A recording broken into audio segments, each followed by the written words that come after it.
کے مہمانوں کا احوال سنا دو۔ جب وہ ابراہیم کے پاس آئے تو سلام کہا۔ انہوں نے کہا کہ ہمیں تو تم سے ڈر لگتا ہے۔ مہمانوں نے کہا کہ ڈریے نہیں، ہم آپ کو ایک دانشمند لڑکے کی خوشخبری دیتے ہیں۔ وہ بولے کہ جب مجھے بڑھاپے نے آ پکڑا تو تم خوشخبری دینے لگے، اب کاہے کی خوشخبری دیتے ہو؟ انہوں نے کہا کہ ہم آپ کو سچی خوشخبری دیتے ہیں، سو آپ مایوس نہ ہوں۔ ابراہیم نے کہا کہ اللہ کی رحمت سے مایوس ہونا تو گمراہوں کا کام ہے۔ پھر کہنے لگے کہ فرشتوں، تمہارا اصل کام کیا ہے؟ انہوں نے کہا کہ ہم ایک گناہگار قوم کی طرف بھیجے گئے ہیں کہ اس کو عذاب کریں، مگر لوط کے گھر والے کہ ان سب کو ہم بچا لیں گے، البتہ ان کی بیوی کہ اس کے لیے ہم نے ٹھہرا دیا ہے کہ وہ پیچھے رہ جائے گی۔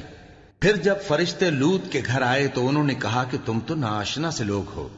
وہ بولے کہ نہیں، بلکہ ہم آپ کے پاس وہ چیز لے کر آئے ہیں جس میں لوگ شک کرتے تھے، اور ہم آپ کے پاس یقینی بات لے کر آئے ہیں اور ہم سچ کہتے ہیں۔ تو آپ کچھ رات رہے سے اپنے گھر والوں کو لے نکلیں اور خود ان کے پیچھے چلیں، اور آپ میں سے کوئی شخص پیچھے مڑ کر نہ دیکھے، اور جہاں آپ کو حکم ہو وہاں چلے جائیے۔ اور ہم نے لوط کی طرف وہی بھیجی کہ ان لوگوں کی جڑ صبح ہوتے ہوتے کاٹ دی جائے گی۔ اور اہل شہر لوط کے پاس خوش خوش دوڑے آئے۔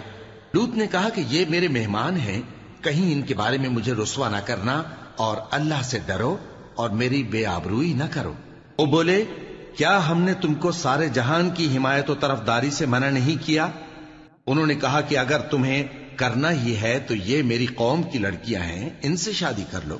اے نبی، تمہاری جان کی قسم وہ اپنی مستی میں مدہوش ہو رہے تھے، سو ان کو سورج نکلتے نکلتے چنگھاڑ نے آ پکڑا، اور ہم نے ان بستیوں کو الٹ کر نیچے اوپر کر دیا اور ان پر کھنگر کی پتھریاں برسائیں۔